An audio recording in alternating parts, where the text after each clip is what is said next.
would. And so finally, Bartolome de las Casas is successful. Got the King of Spain, got the Pope to make decrees to stop the enslavement of Native Americans. And this is wonderful, but somebody said, well, if we can't enslave them, where can we get slaves? And someone said, Africa. And that began the African slave trade to the New World. So there's two threads that trace through history: greed and the gospel. You will always have people motivated by greed, and they're the ones that sell people into slavery, take land from Indians, grow opium in India and ship it into China, right? That's what the British did, talk about being involved in drug trafficking. The government was doing it. And those that are motivated to vote for candidates they think that will help their pocketbook or give them a welfare check, even though they may be standing for abortion, right? But you always have people motivated by greed, and you always have people motivated by the gospel. And they're the ones that go into villages and dig wells and start medical clinics and go help people. And so you always have these two threads, greed and the gospel. And that cuts through each and every one of our hearts. Every day we're faced with that decision. Are we going to do what's greedy and what's helpful to us now, or are we going to do the gospel and walk in love and walk in forgiveness? And so it's the human condition. So now that you don't enslave Native Americans, the Portuguese and Spanish, and then eventually the Dutch and the British and French begin to go to the Muslim slave markets and buy slaves, and begins to fuel this. And then you had different tribes would conquer other tribes, and then they would sell them and so forth. And notice on the right side of that map, they're being sold from the Zanzibar coast over to India and Arabia. There's no Europeans doing that, right? That is just 100% Arab Muslim slave trading going on. And, right, you can see it on the side there, on the right side of the map. So they were brought to the New World, primarily to Brazil, then the Caribbean and Cuba. They worked on sugar and coffee and cocoa plantations. And more African slaves were brought into Brazil than to any other country. An estimated 4.9 million were brought by the Portuguese. Only 500,000 were brought to North America, primarily work on cotton plantations. And let's see. Then there is another chapter where sort of talking about the human condition. England was Catholic, and then Henry VIII decides to split and start the Anglican Church. And then he has a daughter named Mary who wants to make it Catholic again. And she's married to the King of Spain, Philip. And she dies, but Philip says, hey, I was married to the Queen, I should take it. And so he wants to take back, and he does the Spanish Armada, right? Then it's sunk. Then he does another Armada. And then one time he lands in Ireland. He goes, well, you guys are Catholic in Ireland, and we're Catholic in Spain, and let's team up together and invade England. And the British attack back. And it's called the Battle of Kinsale in 1601. And the British win. And so the Spaniards sail away, but the Irish can't sail away.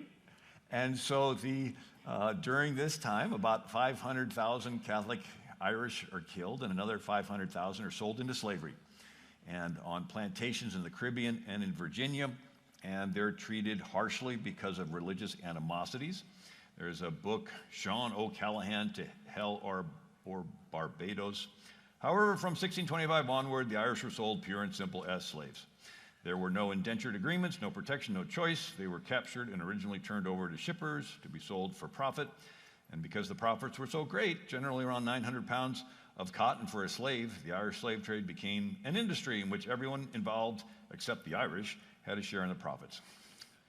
And one of the pilgrim ships in 1625, the pilgrims had saved up 800 pounds of beaver skins and sent it back, and their ship was captured by Muslim pirates in the English Channel, and the crew was taken to Morocco and sold into slavery. So in Morocco, you had a Muslim sultan named Moulay Ismail, and he had captured over 25,000 Europeans. And they were building him his palace at Mekanez, and he had hundreds of wives and a record 1,042 children. But they were mostly white women that he had captured from different raiding parties and so forth. and Squanto. So greed in the gospel, the Pilgrims were religiously motivated, but you had some of the other ones that weren't, and they would go along the coast of America, lure some naive Indians on board, and then lock them below deck and go over to Spain and sell them into the slave markets, and one of those was Squanto. So he was captured, and some monks found out about it, and they rescued Squanto and gave him his freedom, and he hitchhikes his way back to England, and he lives and works in England for like a dozen years. And then he finally finds a shipping business that takes him to Newfoundland, and another one drops him off there at Plymouth, only to find out his entire tribe is dead. It's wiped out by a plague. And he's living with another tribe, and then the next spring is when the Pilgrims are there. And Squanto walks out of the woods, and he speaks to them in perfect English. "Oh, you guys from England? Yeah, I used to live there." "Oh, yeah, the St. Paul's Chapel down on Wharf Street. Oh, yeah, that pub. Yeah, I know. Oh, here, I grew up here. I know this place like the back of my hand." And so William Bradford says that Squanto was a special instrument sent of God for their good beyond their expectation. He showed them how to catch fish, showed them how to plant corn, showed them how to catch beaver. Did you know it took 40 years worth of beaver skins for the Pilgrims to pay off that boat ride? Anyway, but he rescued them. So the spiritual application is sometimes we go through painful times. Right? I mean, here, all of his life, he wanted to get back to his family, and they're all dead. Talk about disillusionment and depression and discouragement. But out of that pain, he ended up rescuing and saving all of these pilgrims. And so sometimes when you go through pain, and it looks hopeless, and you wonder, where is God in it all, that trust the Lord through it, and he will turn it around where you will be able to minister to people in a way that nobody else can, and touch their heart and save their lives even for eternity. And so 17th century progressed, the African slave trade increased, Dutch, French, English, and the first African slaves were brought to Virginia, 1619, a Dutch ship. They had, were starving, and they had some slaves, and they traded them for supplies. And the slaves were originally indentured servants, and every one of them was freed after 7 years. And then you have some of the freed slaves owned slaves. And one of them was the story of Anthony Johnson and John Castleor. So Anthony Johnson was an African from Angola, arrives in Virginia as a slave. After his 7 years, he's freed, and he becomes a tobacco plantation farmer, and he has acreage, and he has a number of slaves, and one of them is John Castleor. And after 7 years, John Castleor expects to be freed, so he walks away and goes working on another farm. Well, Anthony Johnson brings a lawsuit and wins to make John Castleor a permanent slave. So the first permanent by law was Anthony Johnson from Angola owning John Castleor. And again, sad chapter, but we're talking human nature, and it's fallen, and it's selfish, and people need to be born again. I use it as a software analogy. You're a spirit, mind, and body. Your mind is like a super fancy computer. It's more than that, but it's at least that. And your body's like the computer case, which makes it silly for people to argue over what color the computer case is. Imagine people saying, hey, red phones are better than green phones. It's like, doesn't matter what color the phone is. What matters is what apps are on it. Doesn't matter what color the computer is. It's what software is on it. Doesn't matter what color somebody's skin is. It's what software is running in their brain, right? Is it the gospel? Love your enemies. Pray for those that hurt you. Do unto others as you would have them do. Whatever you do to the least of these, my brethren, you've done unto me. Or is it the default setting that you imagine you buy a computer, it's got a default setting? Well, the default setting for our human software is selfishness, right? And so the battle is who gets to load the software on the next generation's brains, right? Instead of sending critical race theory people into the schools, we need to send evangelists into the schools.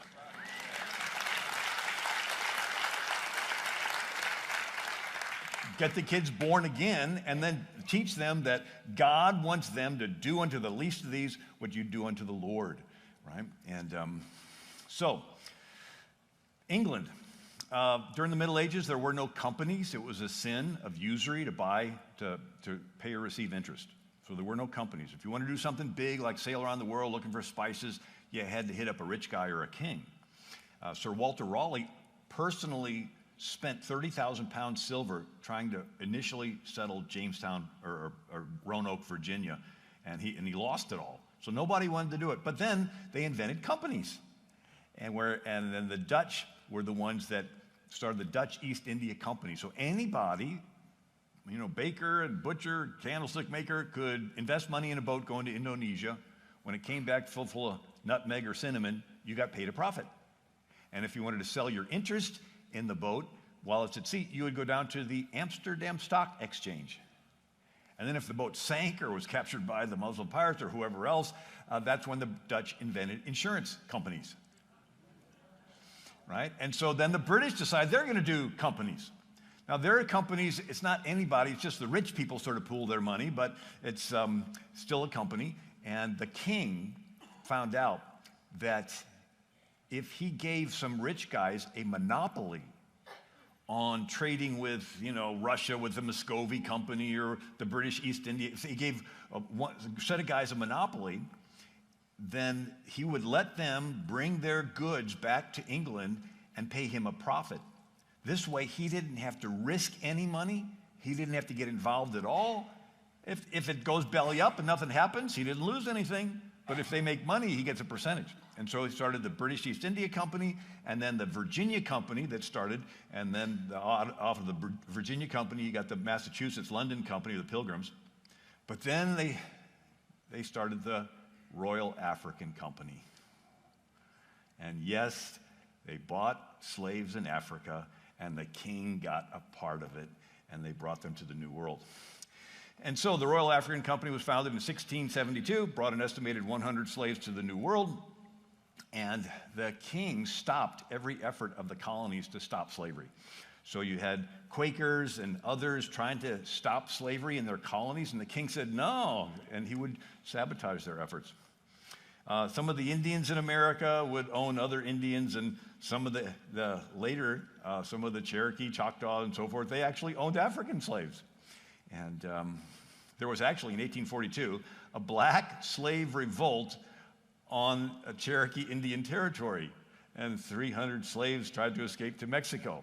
So now, how are you going to do that? You've got, Cherokee owning Africans, and again, it's the human condition of selfishness that needs to be reprogrammed. William Penn settles Pennsylvania, and 2 years later, some of these Quakers draw up the first document to end slavery in America. 1688, it's called the Germantown Petition.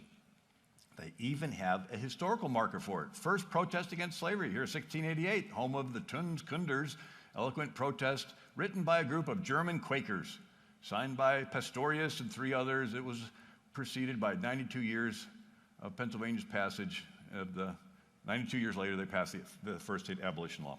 So a Quaker in Philadelphia is Anthony Benezet, and he starts a school to teach black children, and then he writes a book on the horrors of the slave trade, and it begins to be read by all the leaders in America. And as they read it, they turn away from slavery. So today, more people are becoming pro-life. Well, back then, it was more people are becoming against slavery, but it was a growing movement. And you would have some people that were slave owners, and they read Anthony Bennett's book, and then they decided to stop being slave owners and want to work to free the slaves. And so, thank God, they went through this transition. So Anthony Benezet, in 1766, wrote warning to Great Britain on the calamitous state of the enslaved Negroes, that slavery contradicted the precepts of the example of Christ. Bondage imposed on the Africans is absolutely repugnant, abhorrent utterly from the Christian religion. And then he founds the first anti-slavery society. First anti-slavery society in America was founded by Christians, Quaker Christians, and then Ben Franklin ended up becoming the president of it. Patrick Henry writes this on the evils of the slave trade, 1773. I take this opportunity to acknowledge receipt of Anthony Bennett's book, Against the Slave Trade. I thank you for it.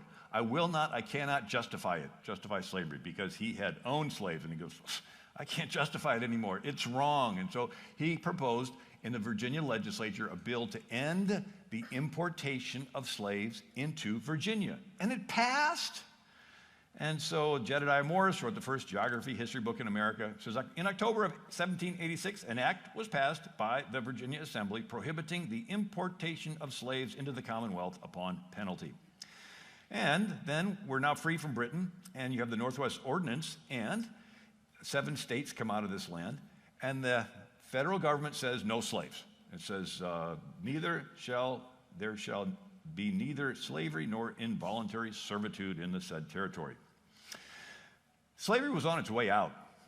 In the Constitution, they said that no more slaves. So the first draft of the Declaration of Independence, the coup d'etat, so it's Jefferson listing all the reasons we're rebelling against the king.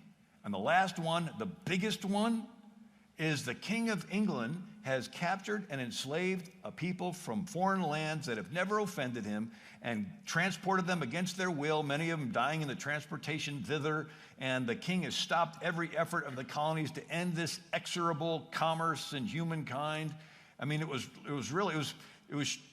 these are items listing why we were rebelling against the king, because he was doing all these ungodly things. And they had decided that the Declaration of Independence needed to be unanimous. And South Carolina and Georgia said, we don't know if we can go along with that. And they rushed in and said, the British just invaded New York. And everybody in the Continental Congress panics. And they said, okay, well, let's just do this declaration without the slavery part, and we'll worry about that later. How we wished they would have gotten rid of it right then and started the country off on the right foot. Well, slavery was on its way out, but then Eli Whitney invents the cotton gin. So cotton, I don't know if you've been to South Carolina or there's areas, when you go there when it's cotton season, the whole entire field is white. I mean, it's sort of amazing to look at. It's like just an ocean of white. And but those little pods have these little black seeds, and it's really time consuming to take them out. And but when Eli Whitney invented the cotton gin, there's this thing that would have these little teeth and would pull the seeds out. And boy, now cotton becomes a big crop. And what they thought slavery was on its way out. Now with the cotton crop becoming so an expensive or a moneymaker, slavery starts growing again. And but there is this movement. So Marquis de Lafayette, who helped during the Revolution, he is against slavery. And so France, when they do their revolution, they get rid of slavery, except on their plantation of Haiti. They should have gotten rid of it everywhere they were. So everybody that was a slave in France was freed, but not Haiti. It was their sugar. It was the richest colony of any European colony in the New World. The amount of sugar and the amount of money that came from Haiti, it was the most of any colony. It was, anyway. So then there was a slave rebellion on Haiti, and the French spent 10 years trying to stop it, and hundreds of thousands of people died. But anyway, Marquis de Lafayette was one of the good guys that wanted to get rid of slavery, and he actually had an idea to, it says, after the war, Lafayette returned to France, joined the French Abolitionist Society of Friends, which were the Quakers of the blacks, and advocated for the end of the slave trade and equal rights for blacks. And then Lafayette corresponds with Washington, and George Washington writes, the scheme which you propose, because he was going to buy an island plantation in Cayman, or Cayenne, and then free all the slaves. So Washington encourages him. The scheme which you propose has a precedent to encourage the emancipation of the black people of this country from that state of bondage in which they are held is a striking evidence of the benevolence of your heart. I shall be happy to join you in so laudable a work, but will defer going to detail of the business till I have the pleasure of seeing you. So Washington had 6 plantations. He begins to make them as paid hired labor. And he dies before he's able to complete that. But in his will, he does immediately free William Lee, who had fought with him in every single battle during the Revolutionary War. And William Lee actually saved his life a couple times. And he gave him a pension of $30 for the rest of his life, with the option of remaining at Mount Vernon because he had injured his knee. and he chose to stay there, and he was buried there. And Washington says in his will, "To my mulatto man, William, calling himself William Lee, I give immediate freedom. I allow him an annuity for $30 during his natural life, which shall be independent of the victuals and clothes. This I give him as a testimony of my sense of his attachment to me and faithful service during the Revolutionary War." Now, why didn't Washington free all of his slaves? Well, they were intermarried with the slaves that were part of his wife's family that he didn't have the legal ability to free. And then the other thought was that it was if they were freed in an area that it was not free to be free, they could be captured by somebody else who made a slave and they wouldn't have any recompense. And so it was, it's not a defense of that, but it's an explanation. So he frees the rest of his slaves on the death of his wife. And so he says, "Upon the decease of my wife, it is my will and desire that all of the slaves which I hold in my own right shall receive their freedom." Again, we wish they would have all gotten it straight. You know, someday I was thinking that maybe in the future they'll want to pull down a statue of everybody that was pro-abortion. They'll realize somewhere in the future that it really genuinely is a brand new human being at the moment of conception. And all these politicians today that think, "Oh, well, I'm pro-choice and I want everybody to love me," if they're going to say, "Pull that statue, this guy was for killing babies," and they'll take his statue out of the Capitol and so forth. Now, Richard Allen started the AME, African Methodist Episcopal Church, and George Washington gave money to it. Ben Franklin gave money. Benjamin Rush, one of the signers of the Declaration, gave money. And so Richard Allen spoke at a eulogy for George Washington after he died. And he says, "He has watched over us and viewed our degraded and afflicted state with compassion and pity. His heart was not insensible to our sufferings." And so it was a positive message there. And anyway, so we'll get past Washington. Some of the other founders were against slavery, and the Adamses, and Richard Bassett was a signer of the Constitution, and he converted from being a traditional Anglican to an on-fire Methodist. So the Methodists go to John Wesley, and he was a preacher, and then following him was George Whitefield, and it was considered, the Anglicans were considered the real strict religious type, and the Methodists at this period of time were considered the enthusiastic, emotional, and they were sort of looked down upon. So Richard Bassett becomes a Methodist, and he frees all of his slaves, and he pays them as hired labor, and he even rides in the carriage with them on Sunday to hear the black preacher. He goes to church with them. And another is an anti-slavery leader, Rufus King, and he goes to Harvard and fights in the Revolution. And Rufus King, signer of the Constitution. And let's see here. He says, "I hold that all laws or compacts imposing any such condition as slavery upon any human being are absolutely void because they are contrary to the law of nature, which is the law of God." John Jay helped draft New York's first Constitution, and he proposed it abolish slavery. And Jay writes to Livingston and Gouverneur Morris that there should be a clause against the continuation of domestic slavery. John Jay helped found the New York State Society for Promoting Manumission, which is freeing of the slaves, and he files lawsuits on behalf of the slaves. And Jay writes to Benjamin Rush, "I wish to see all discriminations everywhere abolished, and that at that time may soon come when all our inhabitants of every color and denomination shall be free and equal partakers of our political liberty." And so we're seeing that the abolitionist movement's a growing movement, sort of like the pro-life movement, and it didn't start in the Ottoman Empire. It didn't start in Arabia. It didn't start in India. It didn't start in China. Right? You got the emperor in 5,000 years, and he's on top, and people. It started with Christians in America wanting to get serious about following Jesus' teaching. John Jay helped found New York's African Free School and supported it financially. He even bought slaves in order to immediately free them. He says, "I purchase slaves and manumit them and free them." Jay was appointed by George Washington to be the first Chief Justice of the Supreme Court. And anyway, as the second governor of New York, he signs Act for the Gradual Abolition of Slavery. And then he starts a Bible Society. And Newspaper editor Horace Greeley, 1854, says, to Chief Justice John Jay may be attributed more than to any other man the abolition of Negro bondage in this state. Let's see here. Then you got Britain and John Newton. John Newton was a slave trader. He was a real ornery young man, and his dad was in the Navy, and so the dad sort of arranges for him to follow in his footsteps, to be a cabin boy on some boat. But he had a girlfriend, and he dilly-dallied too long and showed up at the port late, and he didn't make it on the British ship. But then he gets impressed onto, that means they catch him and they put him on another ship, and then he's like really a troublemaker, and they like trade him to another trip, and he's like a real troublemaker. Long story short, he's on a slave trading ship, and the slave trader's picking up slaves from Africa. He leaves John Newton on the slave plantation in Africa, and he becomes a slave to the slave traders.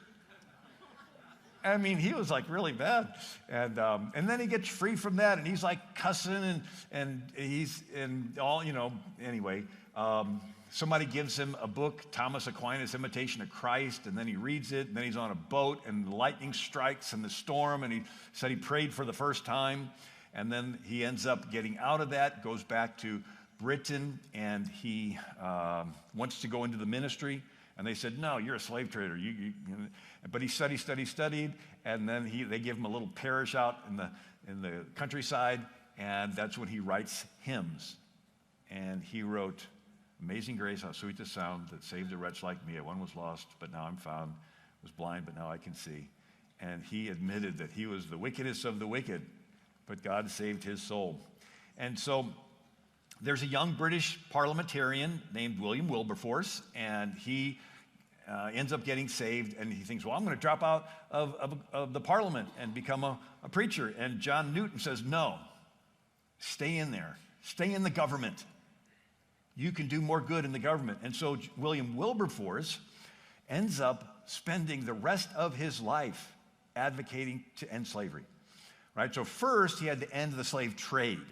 And he knew all the parliamentary rules, and he picked one day where there was like horse racing going on, and so everybody says, oh, there's nothing going on in Parliament, let's go out and watch the horse races. And he has just the right number of people in there so that he can put forth a bill and pass it.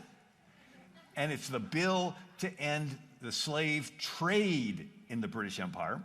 But what about the people that are slaves? So he spends another 30 years of his life to finally get all those that are slaves freed. And so this is going on about the time that the Second Great Awakening, and he writes this, you may choose to look the other way, but you can never say again that you did not know. And Proverbs says, rescue those being led away to death, and restrain those from stumbling toward the slaughter. If you say, behold, we did not know about this, does not he who weighs hearts consider it? Does not the one who guards your life know? Will he not repay every man according to his deeds?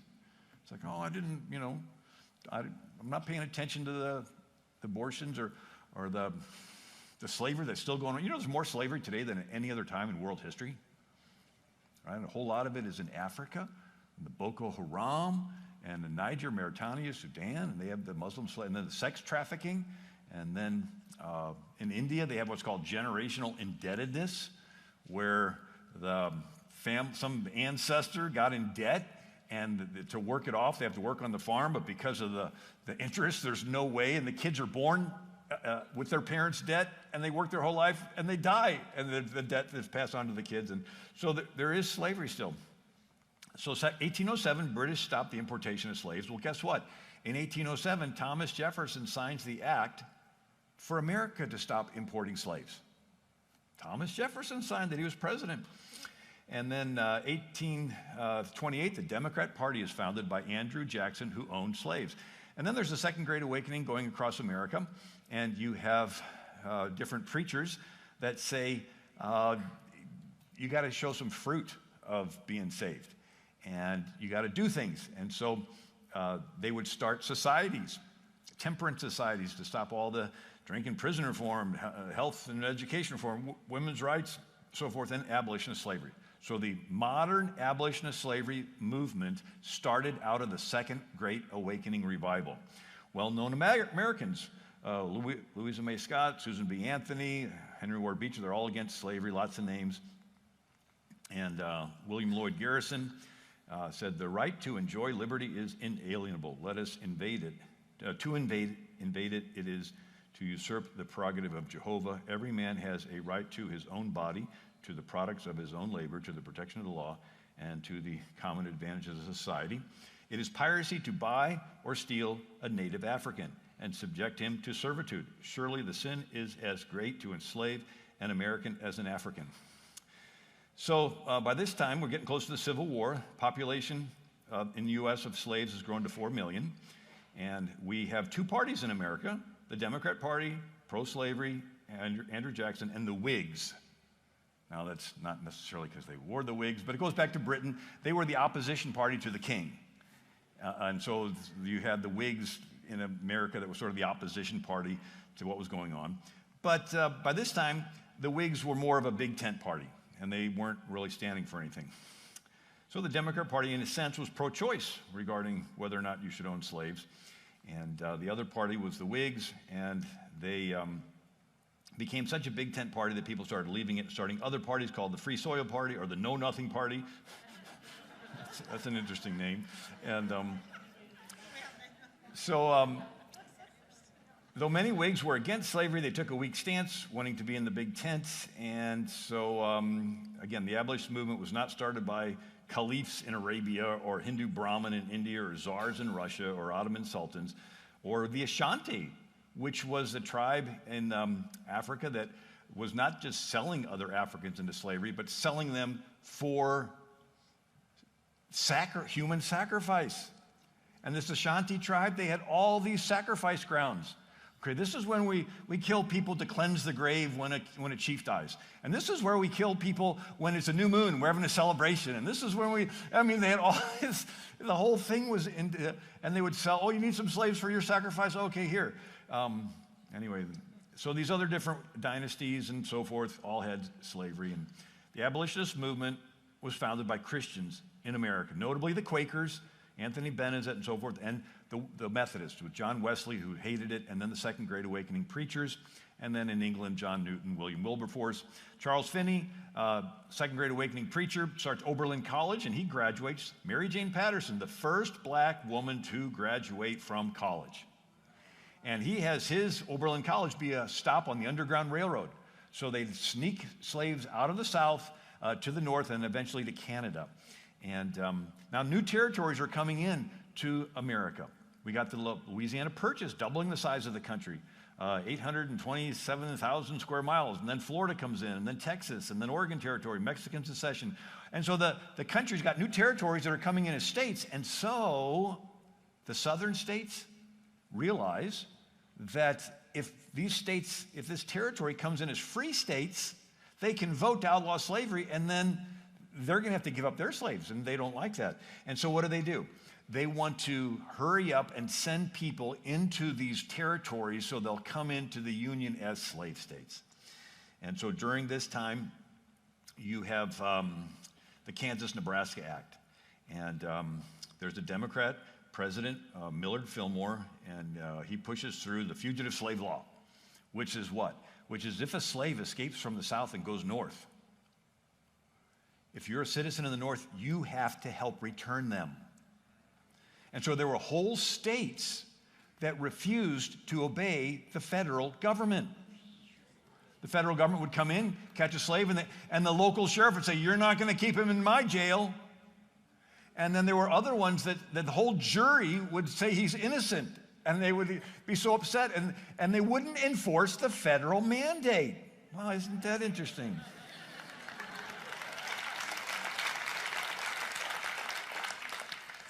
So you had a pro-slavery Democrat senator from Illinois named Stephen Douglas, and he proposed that Kansas have the free choice as to come into the Union as a free state or a slave state. Let them decide. And so you had all these slave owners from the South flooding into Kansas, and so it's called Bleeding Kansas. And they set up two legislatures, and they would fight each other and kill each other, and it was really bloody. And then... Anyway, Here's Ohio. They have an anti-slavery movement, and so this is 1841. Dramatic trial within these walls contested whether a runaway slave could be extradited from Ohio and returned to the South. Judge Samuel Bancroft ruled that Ohio's extradition law was unconstitutional. And nice to have people saying that some laws are unconstitutional. Then you have a preacher. And this is Henry Ward Beecher, and he's like the most popular preacher in America. And he is against the fugitive slave law. And you know what he does? He raises money at church to buy people's freedoms. He actually bought the chains that John Brown wore when he was in jail, and he drug him across the podium when he was preaching, and he stomps on him. And he actually has a slave auction at church. Now, it's not to sell a slave, but he has somebody standing in, and all the church is like bidding and raising money, and they raised $900, and with that money, they bought a girl's freedom. Her name was Pinky, and then afterwards, she goes to the church, and she thanks the church for buying her freedom. And modern-day ministry that does that is Christian Solidarity International. And Eric Metaxas and others are promoting this, where you can give money, and this money will be used to buy Africans out of slavery right now today. And Henry Ward Beecher's sister is Harriet Beecher Stowe, and she wrote the famous novel Uncle Tom's Cabin.